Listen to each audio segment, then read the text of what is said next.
Welcome students. এখন আমরা দ্বাদশ শ্রেণীর রসায়ন থেকে তড়িৎ রসায়নের অন্তর্গত কোল রাশির সূত্র সম্পর্কে আলোচনা করব। 1876 খ্রিস্টাব্দে বিজ্ঞানী কোলরাস অসীম লঘুতায় কোনো তড়িৎ বিশ্লেষ্য পদার্থের মোট মোলার আয়নীয় পরিবাহিতা নির্ণয়ের জন্য এই সূত্রটি প্রকাশ করেন। ওনার মতে যদি কোনো তড়িৎ বিশ্লেষ্য পদার্থকে নিয়ে আমরা অসীম লঘুতায় তার মোলার পরিবাহিতা নির্ণয় করতে চাই, তাহলে অসীম লঘুতায় ওই পদার্থটির তড়িৎ বিশ্লেষ্য পদার্থটির মধ্যে যে সংগঠক ক্যাটায়ন বা অ্যানায়ন আছে, সেই মোট ক্যাটায়ন ও অ্যানায়নের যে আয়নীয় পরিবাহিতা হবে সেগুলিকে আমরা যদি যোগ করে দিই, তাহলে আমরা মূল তড়িৎ বিশ্লেষ্য পদার্থটির মোট মোলার পরিবাহিতা নির্ণয় করতে পারব। অর্থাৎ অসীম লঘুতায় কোনো তড়িৎ বিশ্লেষ্য পদার্থের দ্রবণের মোলার পরিবাহিতা উক্ত পদার্থের সংগঠক ক্যাটায়ন ও অ্যানায়নগুলির মোট মোলার আয়নীয় পরিবাহিতার সমষ্টির সমান।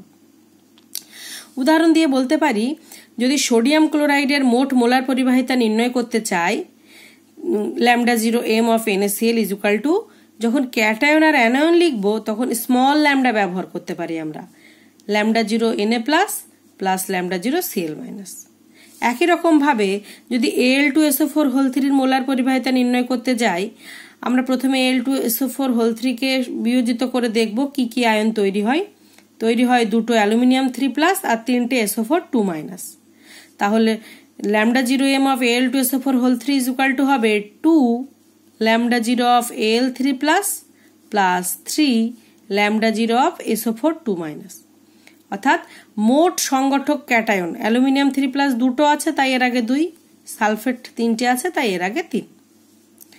এবার বলি, এই যে কোলরাসের সূত্রটা আমরা বললাম, এই সূত্রটার ব্যবহারিক প্রয়োগ হিসাবে মোটামুটি পরীক্ষায় বিগত বছরগুলিতে 3টে প্রশ্ন ঘুরে ফিরে আসে। সব থেকে বেশি যেটা আসে সেটা ইনডাইরেক্ট পদ্ধতিতে অ্যাসিটিক অ্যাসিডের মোলার পরিবাহিতা নির্ণয়। সেখানে 3টি পদার্থের মোলার পরিবাহিতা দিয়ে দেয়া থাকে, সোডিয়াম অ্যাসিটেটের, হাইড্রোক্লোরিক অ্যাসিডের আর NaCl এর। এই 3টি পদার্থের মোলার পরিবাহিতার সাহায্য নিয়ে কি করে আমরা অ্যাসিটিক অ্যাসিডের মোলার পরিবাহিতা নির্ণয় করব, এবার সেটা দেখে নিই।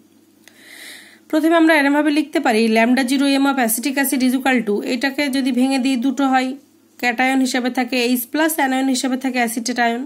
তাহলে λ0 acetate plus λ0 H+। Acetic acid থেকে এই দুটো আয়ন পেলাম।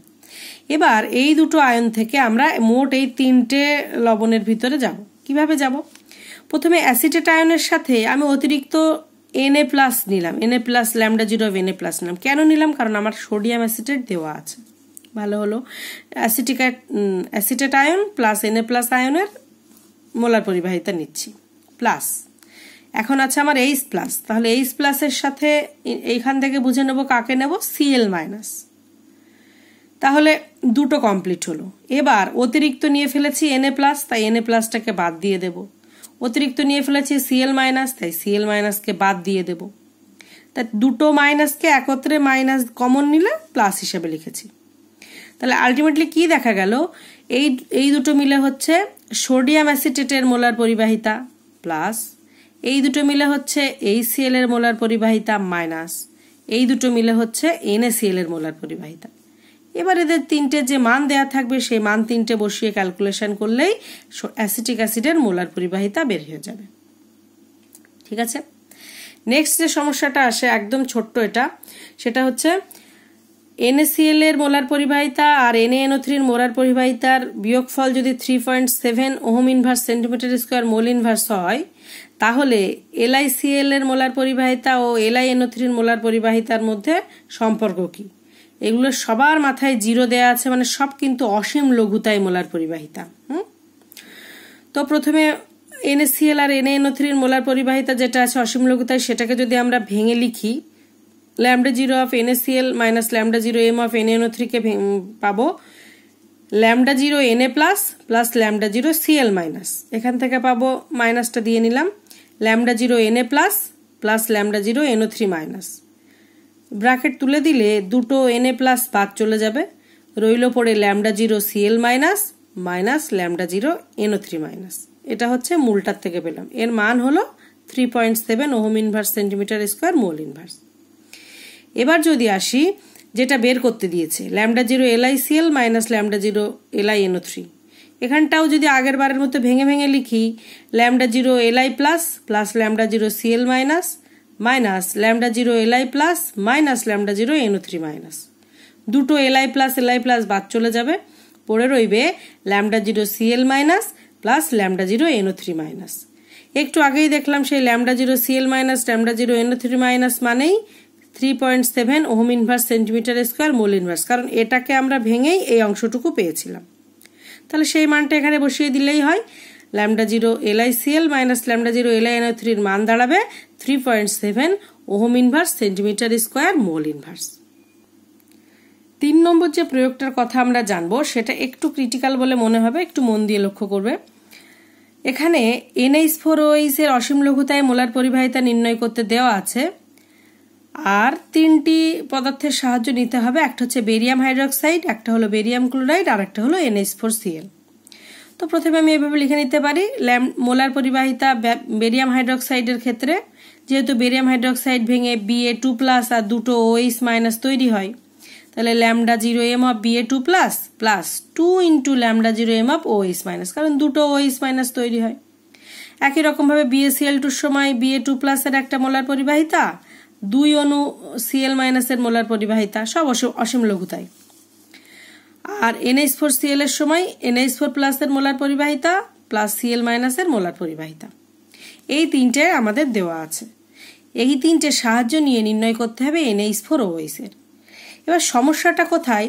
সমস্যাটা হচ্ছে এখানে যাদের মানগুলো দেওয়া আছে সেখানে অনেকগুলোর মানের 2 আছে, আবার কিছুর মানে 1 আছে।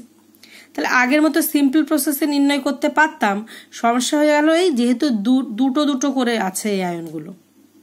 সেই কারণে যেমন আমি যদি বলি আমরা NH4OH এর নির্ণয় করব, NH4OH এর নর্মালি ভাঙলে একটা NH4 প্লাস একটা OH মাইনাস হয়, কিন্তু আমি যাদের সাহায্য নেবো সেখানে দুটো OH মাইনাসের কথা আছে।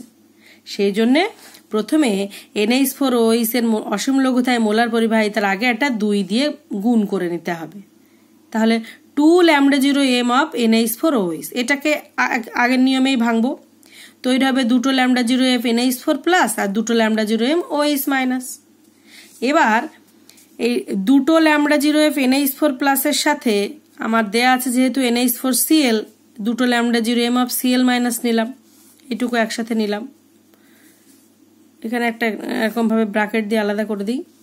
নেক্সট আমার NH4 হয়ে গেল, Cl মাইনাস হয়ে গেল। এবার নিই বেরিয়াম, তাহলে lambda zero M of barium 2 plus নিই, তার সাথে নেব দুটো lambda zero of OH minus, এই OH মাইনাসটা নেওয়া হয়ে গেল।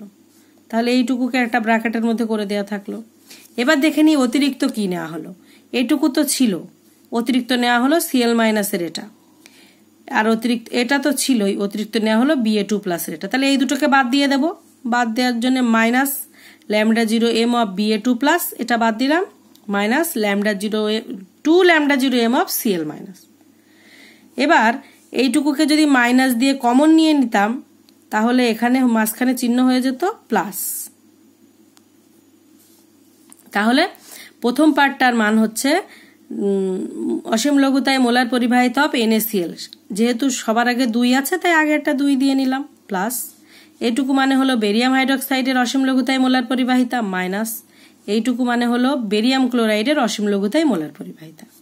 এবার জাস্ট তিনটের মান বসিয়ে দিলাম, 2 ইন্টু NH4Cl এর মান বলে দেওয়া আছে 129.8, এইভাবে আর কি মানগুলো বসিয়ে দিয়ে 502.88 আসলো।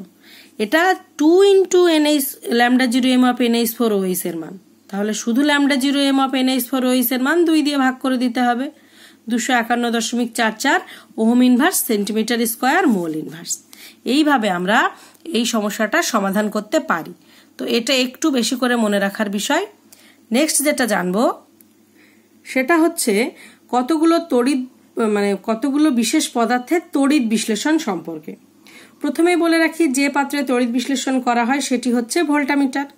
একদম নর্মাল কতগুলো পদার্থের তড়িৎ বিশ্লেষণ সম্পর্কে জানবো। প্রথমটা আমরা অলরেডি 10ম শ্রেণীতে পড়ে এসেছি, জলের তড়িৎ বিশ্লেষণ। তো জলে তড়িৎ বিশ্লেষণ করতে গেলে তড়িৎ বিশ্লেষ্য হিসাবে নিতে হবে সামান্য গাঢ় সালফিউরিক অ্যাসিড যুক্ত পাতিত জল, আর তড়িৎদ্বার হিসাবে নিতে হবে প্লাটিনাম নির্মিত ক্যাথোড এবং অ্যানোড। এবার দেখে নিই ক্যাথোডে কি বিক্রিয়া হবে। ক্যাথোডে H+ ভেঙে যাবে, যতগুলো সব প্লাস মাইনাস লিখবো সবার ব্র্যাকেটে AQ অ্যাকুয়াস এই শব্দটা হবে। আমি বিক্রিয়াটা যাতে স্পষ্ট বোঝা যায় তাই জন্য এই AQ গুলো অ্যাভয়েড করে গেছি। তোমরা যখন লিখবে কিন্তু এই সব প্লাস চিহ্ন বা মাইনাস চিহ্নর পাশে একটা করে অ্যাকুয়াস শব্দটা লিখে নেবে, জলীয়। তো ক্যাথোডে বিক্রিয়া হয় H+ এর সাথে ইলেকট্রন যুক্ত হয়, হয়ে হাফ H2 গ্যাস তৈরি হয়। আর অ্যানোডে H2O লিকুইড থেকে তৈরি হয় 2H+ plus half O2 plus 2E। আমরা এটা দশম শ্রেণীতে পড়েছিলাম, OH- যায়, গিয়ে অক্সিজেন গ্যাস আর হাইড্রোজেন প্লাস তৈরি হয়, বিষয়টা একই। মোট কথা ক্যাথোডে তৈরি হয় হাইড্রোজেন গ্যাস, অ্যানোডে তৈরি হয় অক্সিজেন গ্যাস। এবার যদি আমরা জানতে চাই সামগ্রিক বিক্রিয়াটা কি, জাস্ট বিক্রিয়া দুটো পরপর ধরে যোগ করে দেয়া। এখানে যেহেতু দুটো ইলেকট্রন আছে সেই জন্যে এই বিক্রিয়াটাকে 2 দিয়ে গুণ করে নেওয়া বেটার। 2 দিয়ে গুণ করে নিলে দেখা যাবে H2O লিকুইড থেকে তৈরি হচ্ছে H2 গ্যাস আর হাফ O2, কারণ এই 2 দিয়ে যখনই গুণ করে নেব এই বা সাইডের 2H+ আর ডান সাইডের 2H+ কিন্তু বাদ চলে যাবে, বা সাইডের 2 ইলেকট্রন ডান সাইডের 2 ইলেকট্রনও বাদ চলে যাবে, পড়ে থাকবে H2O লিকুইড সমান সমান half H2 gas plus half O2 gas. ঠিক আছে না, 2 দিয়ে গুণ করে নিয়েছি তো হাফ H2টা নর্মাল H2 হয়ে যাবে। নেক্সট আসছে NaCl এর গাঢ় জলীয় দ্রবণের তড়িৎ বিশ্লেষণ। তাহলে তড়িৎ বিশ্লেষণ হিসাবে নিতে হবে NaCl এর গাঢ় জলীয় দ্রবণ। তড়িৎদ্বার হিসাবে নিতে হবে গ্রাফাইট নির্মিত ক্যাথোড এবং অ্যানোড। ক্যাথোডে কি বিক্রিয়া হবে, ক্যাথোডে নর্মালি 2 অণু জল যাবে, গিয়ে দুটো ইলেকট্রনের সাহায্য নিয়ে হাইড্রোজেন গ্যাস আর 2 অণু OH- পরিণত হবে। আর অ্যানোডে যাবে এই NaCl এর Cl-, সেটা গিয়ে দুটো ইলেকট্রন ত্যাগ করে ক্লোরিন গ্যাসে পরিণত হবে। সামগ্রিক বিক্রিয়া হিসেবে এই দুটো বিক্রিয়াকে আমরা জুড়ে দিতে পারি। তাহলে দেখা যাচ্ছে NaCl এর গাঢ় জলীয় দ্রবণের তড়িৎ বিশ্লেষণে ক্যাথোডে তৈরি হবে হাইড্রোজেন গ্যাস, অ্যানোডে তৈরি হবে ক্লোরিন গ্যাস। নেক্সট আসছি কপার সালফেট জলীয় দ্রবণের তড়িৎ বিশ্লেষণ। এই তড়িৎ বিশ্লেষণটা আমরা 2 রকম ভাবে দেখাবো, একটি হচ্ছে প্লাটিনাম তড়িৎদ্বারের সাহায্যে, অপরটি হলো কপার তড়িৎদ্বারের সাহায্যে। তাহলে তড়িৎ বিশ্লেষ্য কপার সালফেটের জলীয় দ্রবণ, তড়িৎদ্বার প্লাটিনাম নির্মিত ক্যাথোড অ্যানোড। ক্যাথোডে বিক্রিয়া হয় কপার 2+ থেকে কপার 2+ দুটো ইলেকট্রনের সঙ্গে যুক্ত হয়ে কপার সলিডে পরিণত হয়, সলিড কঠিন কপার। আর অ্যানোডে 2 অণু জল থেকে অক্সিজেন গ্যাস তৈরি হয়। দুটোকে যোগ করে দিলে আমরা টোটাল বিক্রিয়া পেয়ে যাব। তার মানে এক্ষেত্রে ক্যাথোডে তৈরি হয় কপার আর অ্যানোডে তৈরি হয় অক্সিজেন গ্যাস। এই একই বিক্রিয়া যদি আমরা প্লাটিনামের পরিবর্তে কপার তড়িৎদ্বার নিয়ে করতাম ফলাফল পুরো অন্যরকম হতো। কপার তড়িৎদ্বার নিয়ে করলে ক্যাথোডের বিক্রিয়াটা সেমই থাকতো, copper 2+ plus 2 electron copper solid, কিন্তু অ্যানোডের বিক্রিয়ায় জাস্ট এর উল্টো বিক্রিয়াটা ঘটতো, কপার থেকে তৈরি হতো কপার 2+ প্লাস 2 ইলেকট্রন। অর্থাৎ এক্ষেত্রে প্রতি মুহূর্তে অ্যানোড ক্ষয়ে যেত আর ক্যাথোডে গিয়ে সেই ক্ষয়ে যাওয়া অ্যানোডের কপারগুলো সঞ্চিত হতো, অর্থাৎ ধীরে ধীরে ক্যাথোড মোটা হতে থাকতো আর অ্যানোড ক্ষয়ে যেতে থাকতো। সামগ্রিক বিক্রিয়া হিসেবে জাস্ট দুটোকে যোগ করে দেয়া। নেক্সট জানবো গলিত NaCl এর দ্রবণের তড়িৎ বিশ্লেষণে কি উৎপন্ন হয়। গলিত NaCl এর দ্রবণের তড়িৎ বিশ্লেষণ করার সময় তড়িৎদ্বার হিসাবে আয়রনকে ক্যাথোড হিসাবে নেওয়া হয় আর গ্রাফাইটকে অ্যানোড হিসাবে নেওয়া হয়। ক্যাথোডে ক্যাটায়ন যায়, অর্থাৎ Na+ ক্যাথোডে যায়, গিয়ে ইলেকট্রন নিয়ে সোডিয়ামে পরিণত হয়। আর Cl- অ্যানোডে যায়, গিয়ে 2 অণু Cl- দুটো ইলেকট্রন ত্যাগ করে ক্লোরিন গ্যাসে পরিণত হয়। ঠিক আছে, এরপর আমরা শেষ যে বিষয়টি সম্পর্কে জানবো সেটি হচ্ছে সিলভার নাইট্রেট দ্রবণের তড়িৎ বিশ্লেষণ। সিলভার নাইট্রেট দ্রবণের তড়িৎ বিশ্লেষণ আমরা 2 রকম ভাবে দেখব। যদি আমরা ক্যাথোড ও অ্যানোডকে প্লাটিনাম নির্মিত নিই তাহলে কি হবে। প্লাটিনাম নির্মিত ক্যাথোডে প্রথমে Ag+ ইলেকট্রন গ্রহণ করে Ag সলিডে পরিণত হয়, আর অ্যানোডে 2 অণু জল থেকে ইলেকট্রন 4 অণু নির্গত হয়, এবার 4 অণু H+ নির্গত হয়ে অক্সিজেন গ্যাসে পরিণত হয়।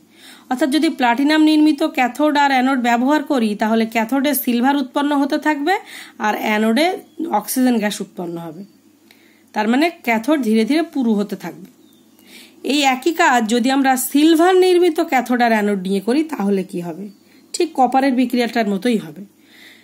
ক্যাথোডে এজি প্লাস ইলেকট্রন নিয়ে এজি সলিডে পরিণত হবে, আর অ্যানোডে এজি থেকে ইলেকট্রন বেরিয়ে এজি প্লাস হবে। অর্থাৎ প্রতি মুহূর্তে অ্যানোড ক্ষয়ে যেতে থাকবে আর প্রতি মুহূর্তে ক্যাথোড পুরু হতে থাকবে।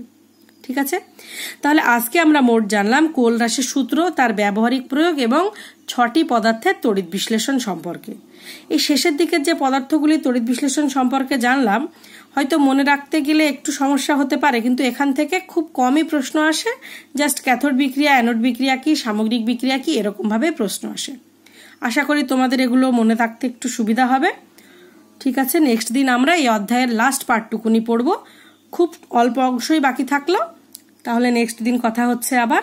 Take care everyone.